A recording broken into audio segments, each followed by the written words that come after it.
Giving a conference presentation is pretty stressful, and then when they announce it's a prize for best speaker, it just makes it even more stressful. I need to be the best. And the problem is that I thought my conference title was the best title, Adapt or Die. It's Netflix, yeah, it's great. But Kimberly's doing Mission Impossible. Why are you here? I would go to Mission Impossible. In fact, Marcel, if you'd just like to click through the slides, I'll just go and see the other talk. No, it's okay. I'll do it. Okay. Right, adapt to die. Am I not being a little bit dramatic? Well, let me tell you a story. It's a true story. It's a little bit of an embarrassing story, but let me tell you this story.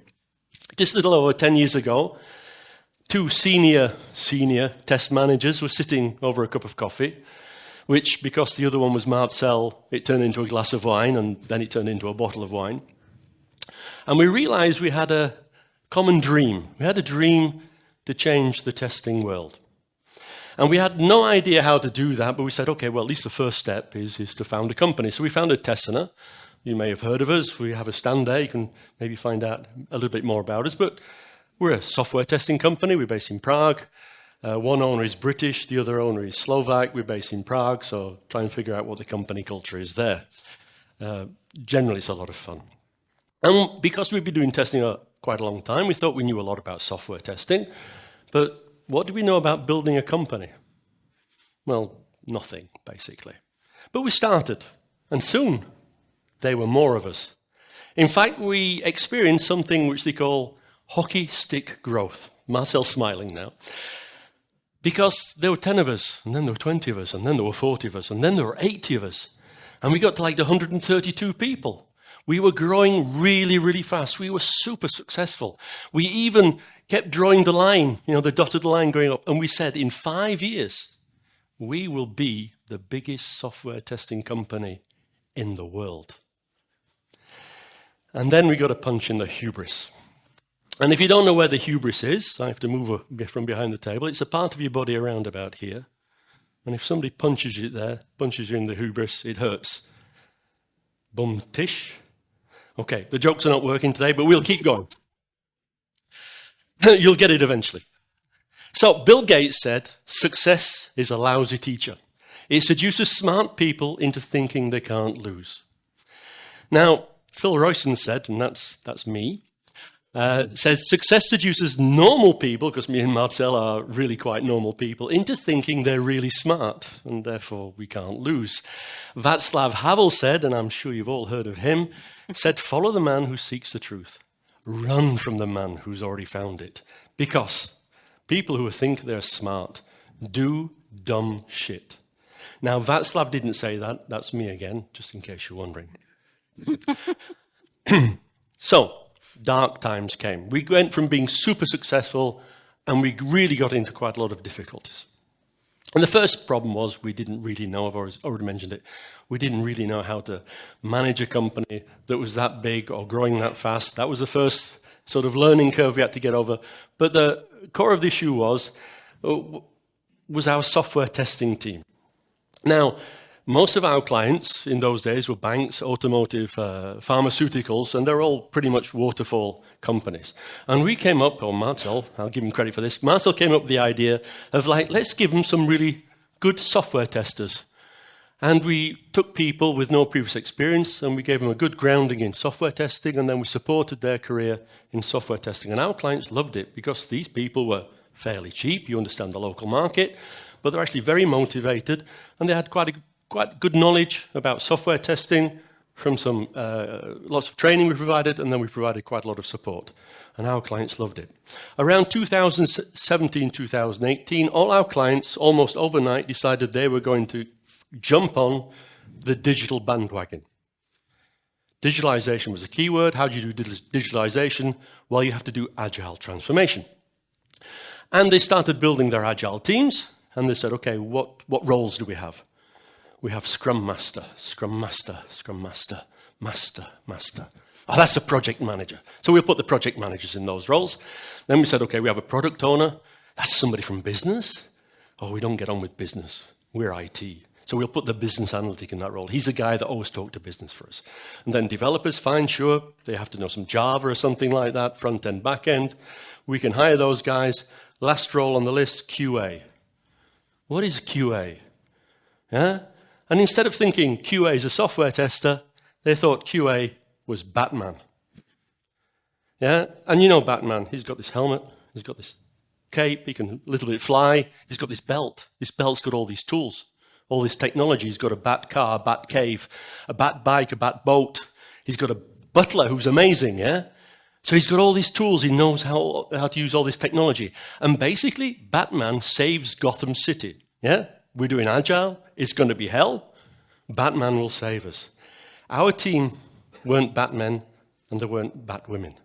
And it really caused us a big problem because suddenly from having a team which was in high demand, we couldn't produce enough software testers. Suddenly, nobody wanted our software testers. So it was a wake-up call for us. We'd gone from super successful to be in a situation where we had to change, or potentially we could actually go out of business. So let me ask you a question so you're not too bored after lunch. Why are you here?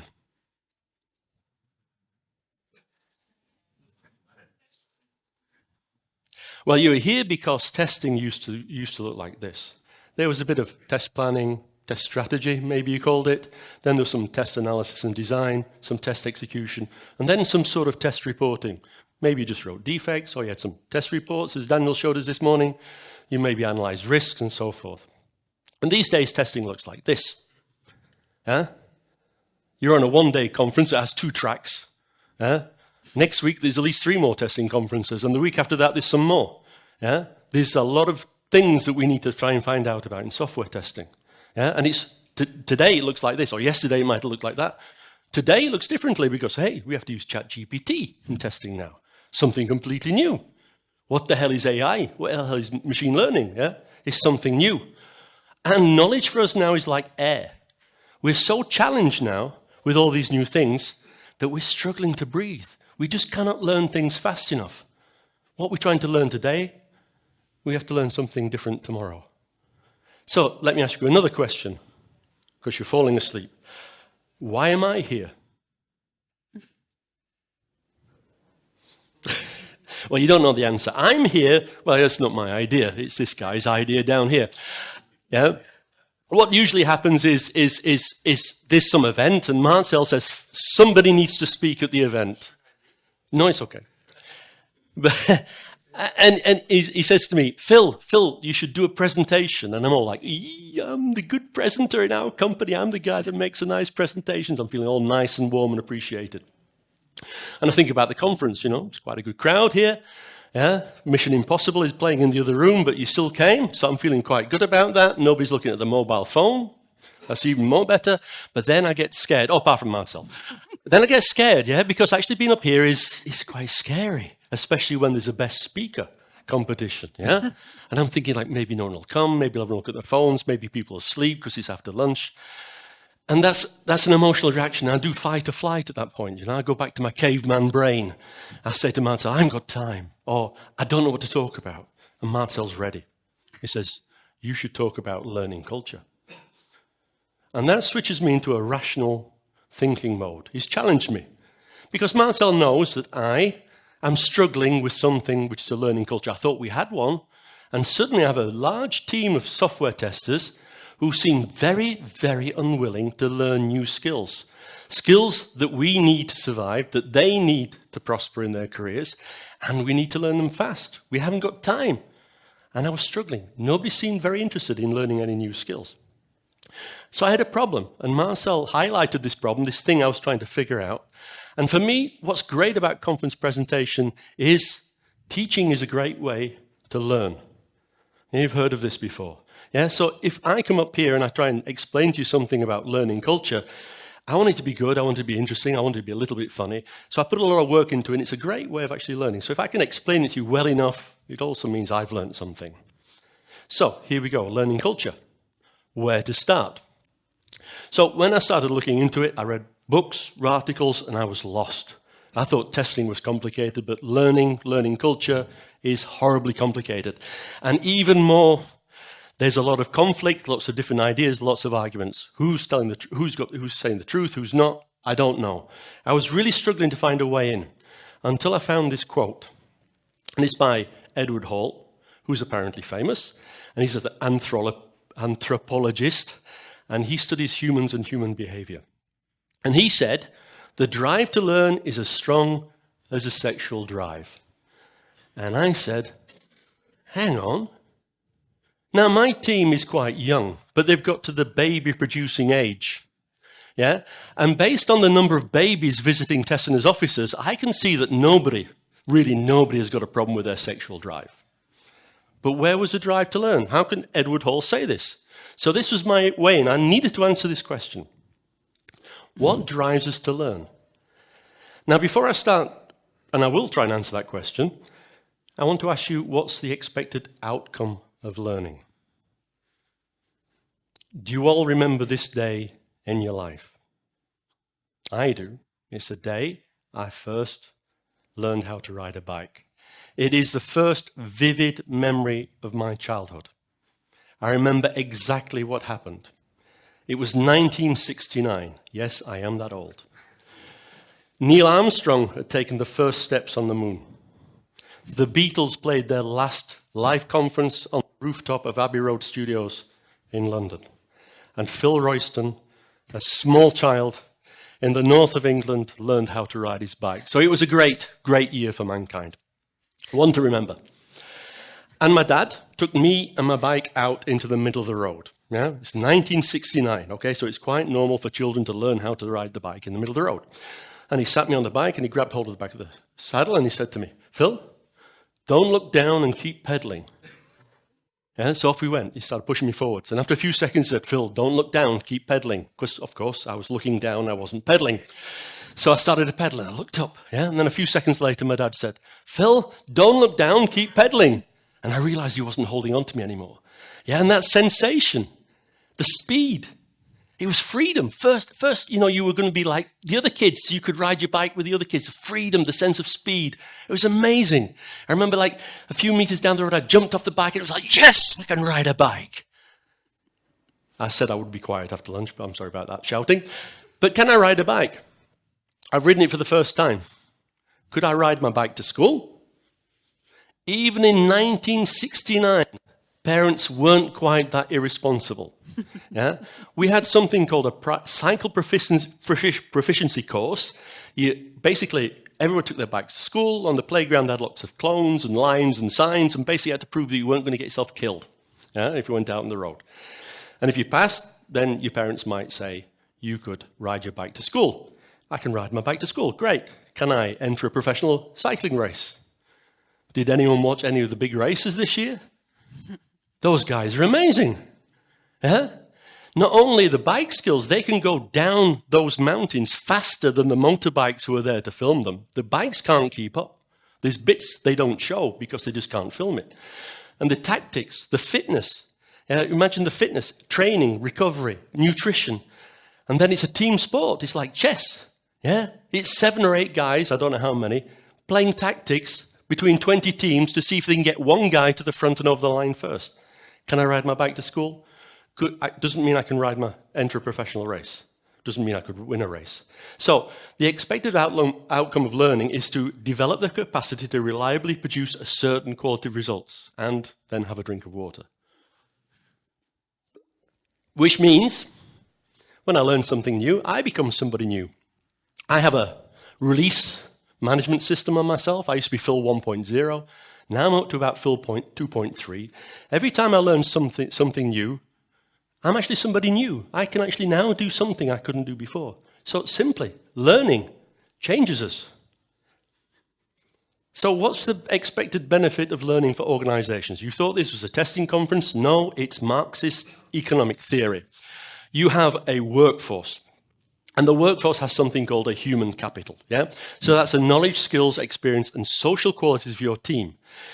And that human capital enables a team to do economically valuable work. Either you have a service or a product, yeah? And somebody's willing to pay for it. If somebody's willing to pay for that work, then you can make revenues. And if you're not completely stupid, you can have some profits.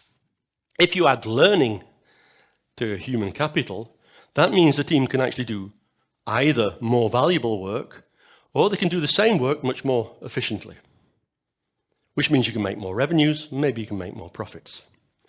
So this is why the global L&D industry is worth $320 billion. That's an awful lot of money because it's very, very important in the economy.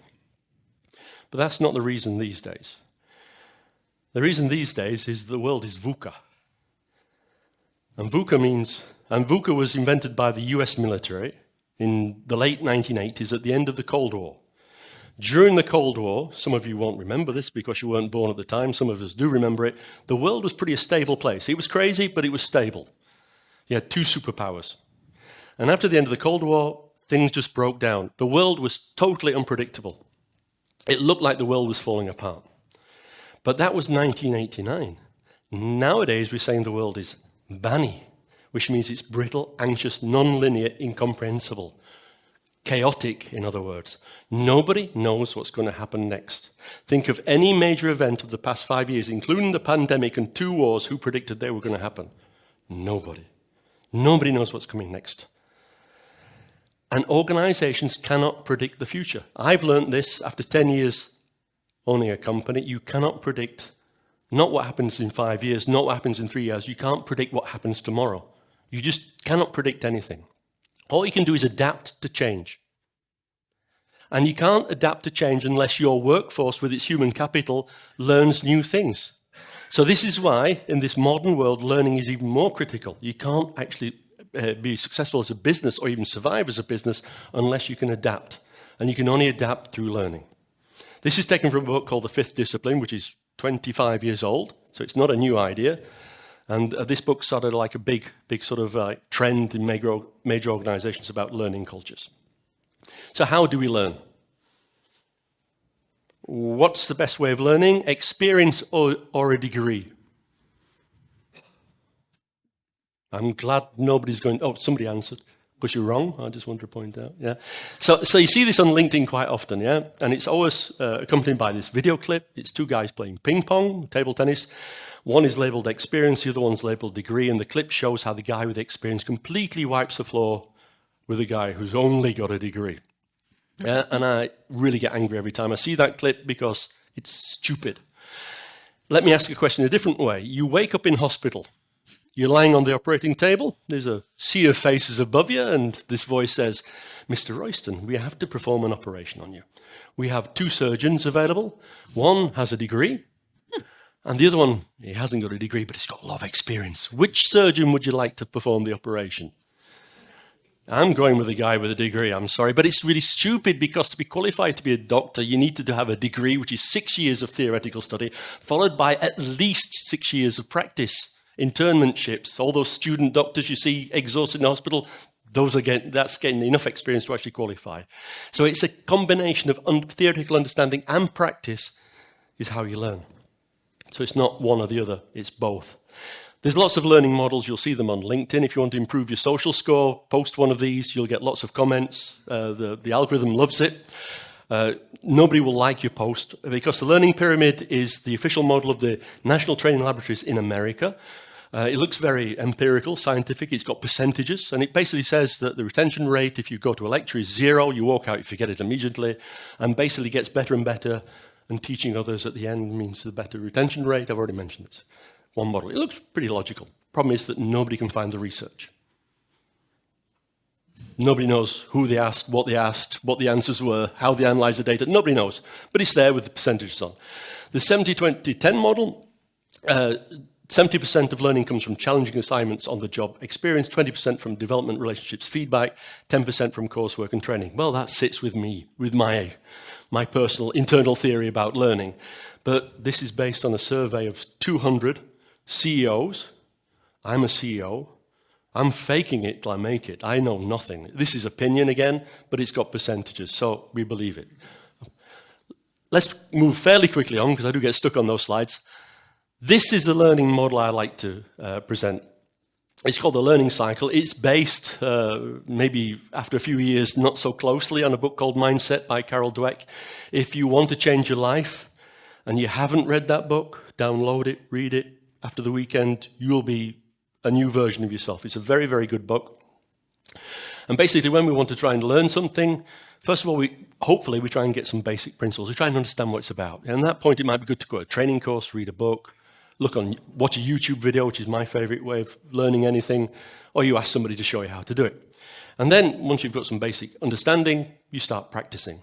And that, for me, is like some of the magic of the human brain, because we have the conscious and the subconscious part, and this is where conscious things become automatic things that your subconscious takes care of.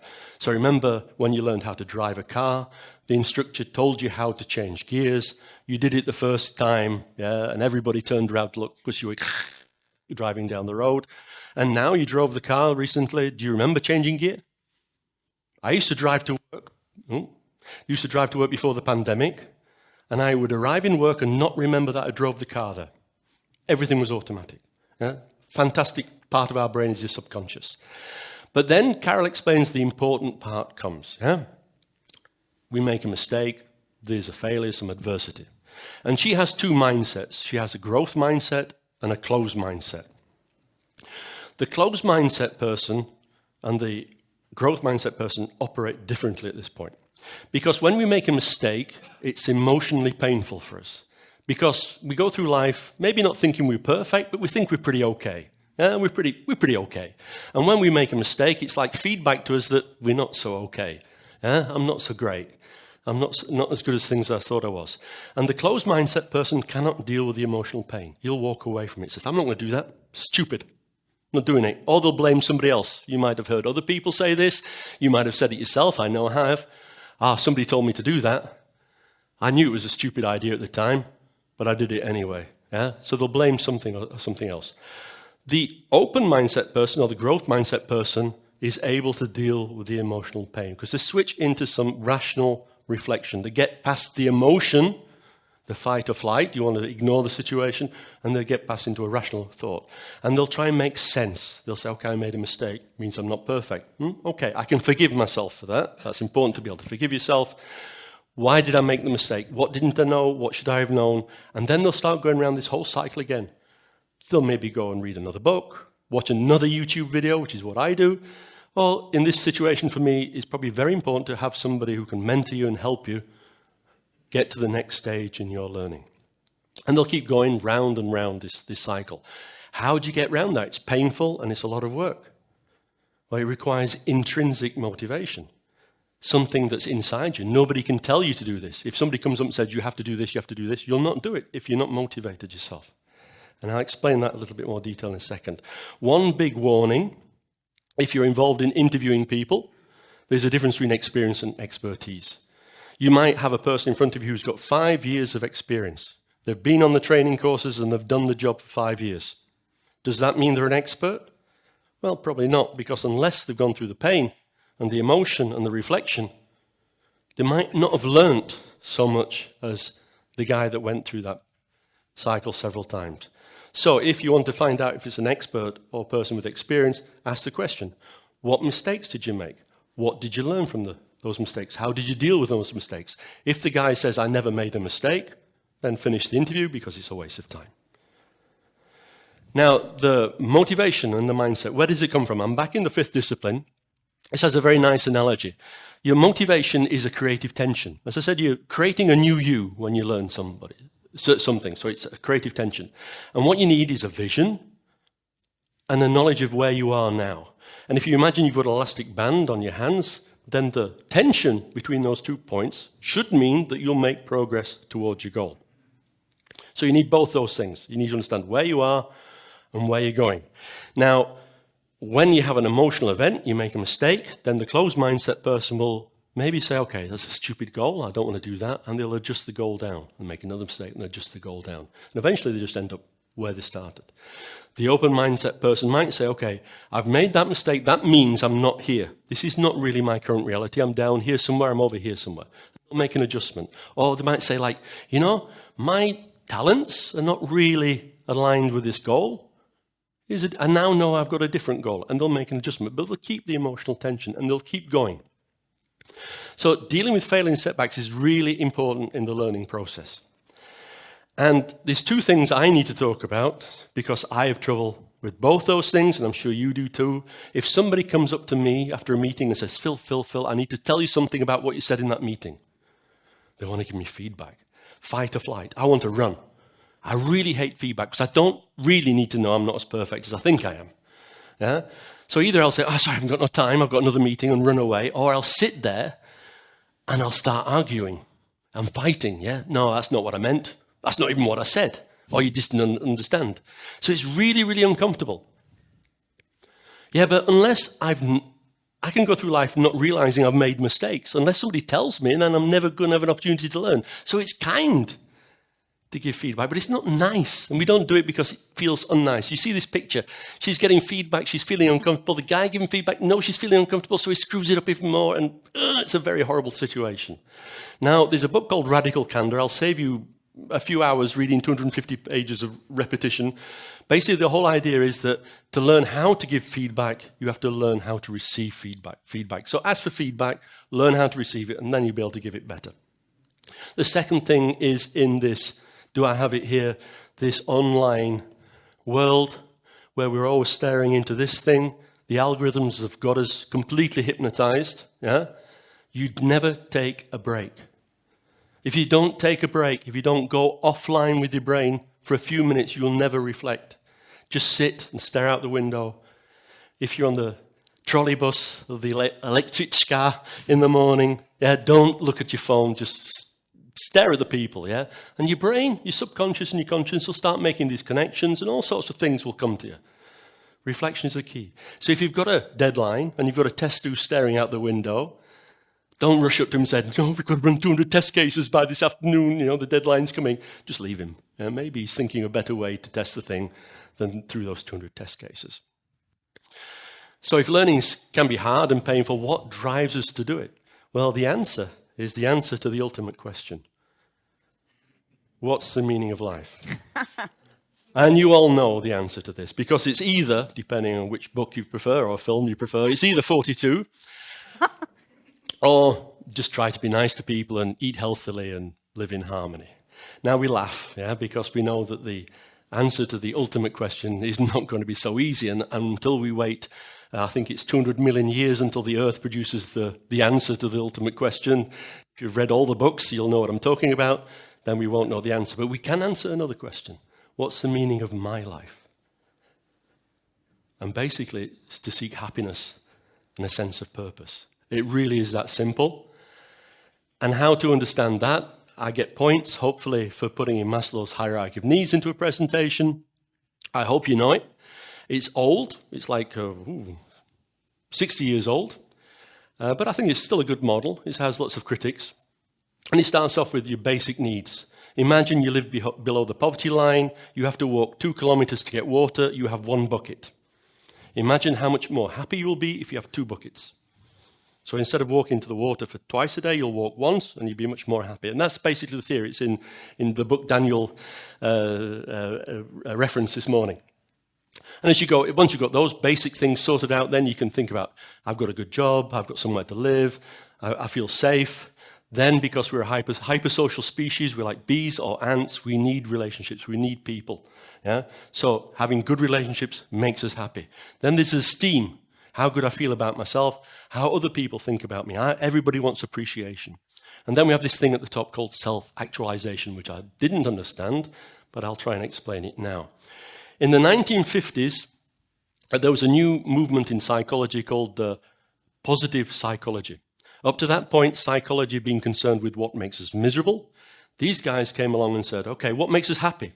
And they came up with this happiness formula. Now, your happiness is based on, they say, okay, your genes. You only have a certain set range of how happy and how miserable you can be is based in your genes. And everybody's somewhere else, somewhere different on this sort of spectrum. So you can't change it. Yeah? Some people are annoyingly happy the whole time, and some people are annoyingly miserable the whole time, and hopefully most of us somewhere in the middle. Your conditions of your life are things that can change, things like your race, color of your skin, how tall you are, so forth. They are conditions of life that can make you happy or sad, but they don't change too much. But if you're married to somebody, if you've got kids, if you live in a good home, who your friends are, they are conditions of your life that do change, but don't change too often. They can contribute to your happiness. And the final thing is voluntary actions, stuff I choose to do. And why is that important? It's because when you do something that you choose to do, you can enter a state of flow. Now, you might have heard of this in sporting context, being in the zone. You hear about these sportsmen who have super performance because they're in the zone. You can feel it in work.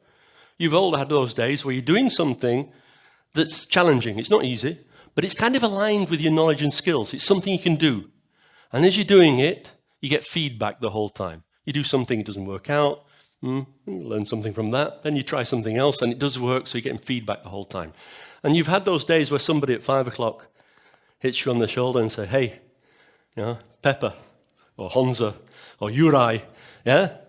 Time for a beer now. And you go, it's 5 o'clock already. Because you've been completely absorbed in this thing the whole day. And it's given you such a great feeling. You're quite happy from having done that thing during the day. And what's purpose? Now, the first thing I want to say is, we confuse purpose with a cause. Cause is feeding the poor, stopping atomic weapon production, stopping wars, saving the planet. That's a cause, yeah? Not all of us have a cause, but we can all have a purpose. And purpose comes from just doing something that's bigger than you. It's not just about you. And that it's something bigger than you are, and it's usually something you're doing with other people. As I said, we're a hypersocial species. We like doing things together. This is why we're the most successful species on the planet. We formed tribes, so we could build pyramids, or stone circles, or huge buildings. We don't do that as individuals. We do that because we work on things together. And it's something that has to challenge us. I say it can't be easy. And if you combine those three things together, then you can feel a sense of purpose. And it can happen in work. And then we have self versus common good. And here we had to point out that there's Darwinism, which is a genetic evolution. So survival of the fittest. So I noticed you all queued up nicely for food at lunchtime. Based on Darwin, we should be fighting for the food. We should be now fighting over potential mates. Yeah? But we don't behave like that. Because somewhere between 20 and 100,000 years ago, there was a cultural revolution. There was a switch in our brains that allowed us to work together with other people. This turned us into the hypersocial species we are. So if you work in a group that contributes to a greater good, it just reinforces our feeling of being connected to things, this sense of purpose. This is how we're built. We're happy when we have a sense of purpose. So to redefine the answer to my question, what's the expected outcome of learning? It enables us to change ourselves and our relationships with the world around us. We can fulfill our needs through learning. It helps us find and fulfill our purpose. It can make us happy. So this is why Edward, I think, I didn't talk to him to ask him, but this is why Edward said the drive to learn is as strong as a sexual drive. Now, I don't want to depress you. We talk a lot of these days, millennials, I don't know who they are, but they talk apparently about work-life balance. I'm a baby boomer. Work was life.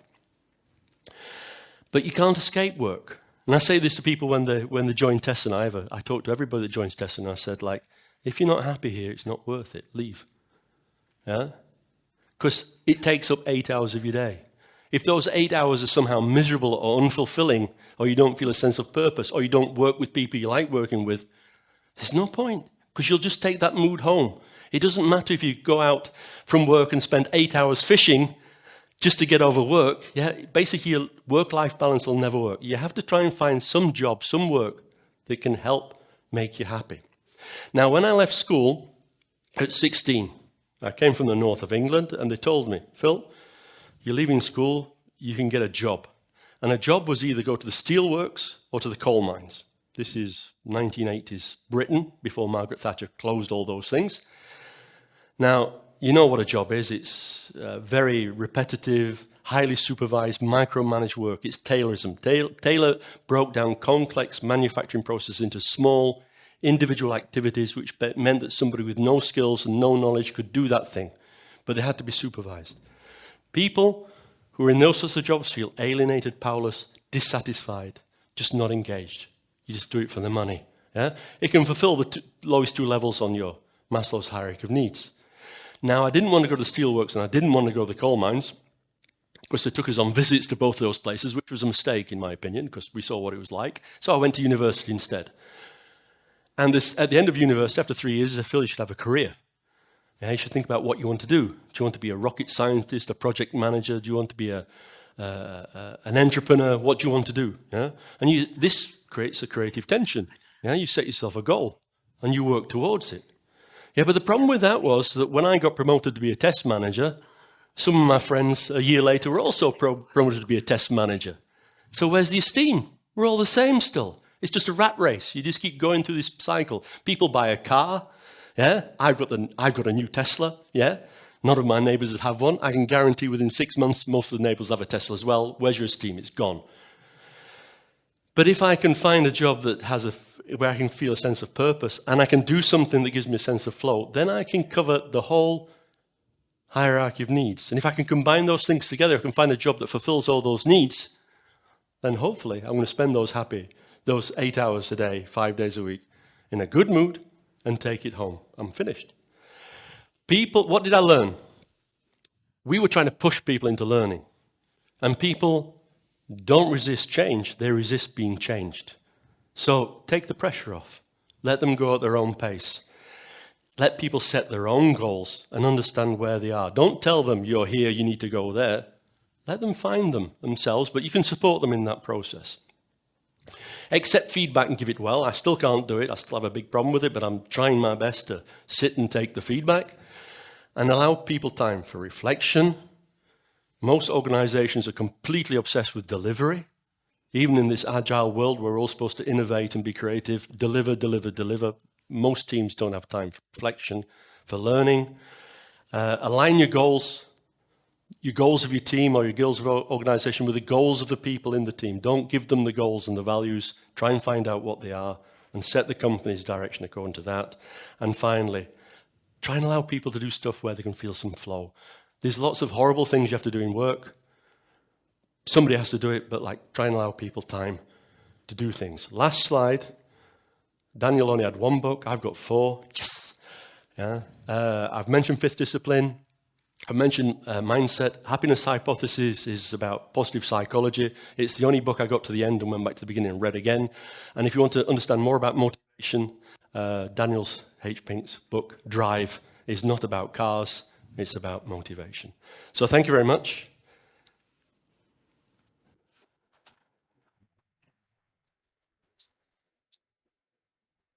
I know that you like to cut the things to green. So yeah, we're on time still.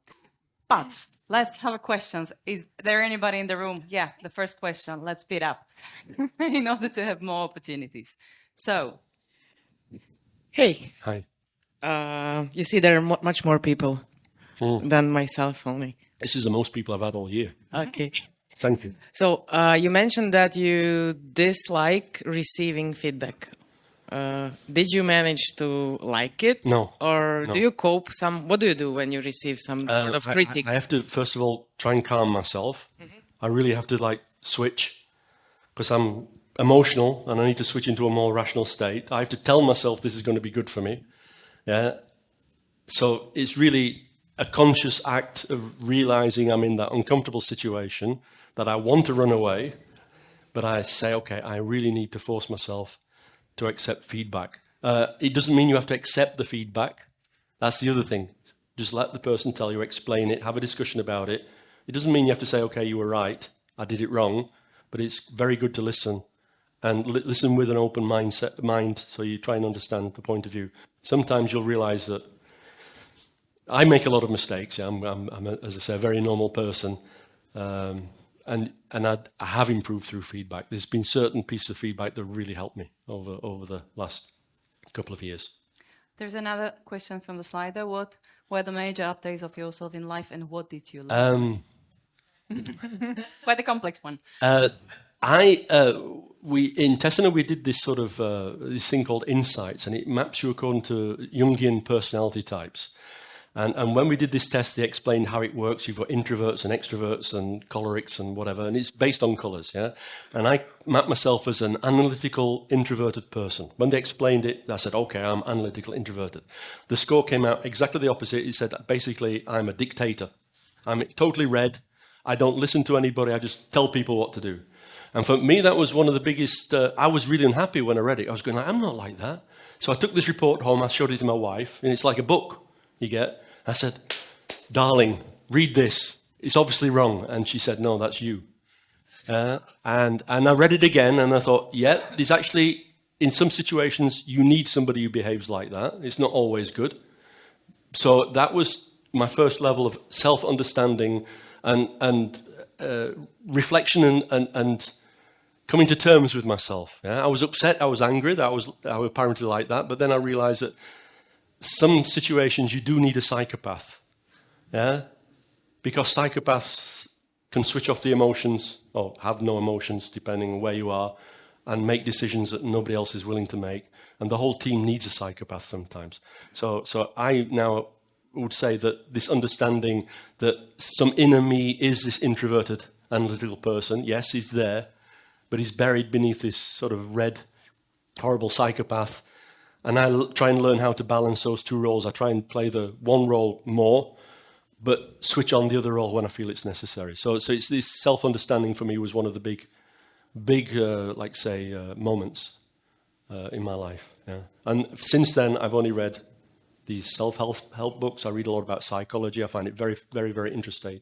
So there might be, I would hope that all of us have a moment where we get a switch like that in our lives, and it gives an opportunity to understand ourselves, how we work, and improve, therefore, how you behave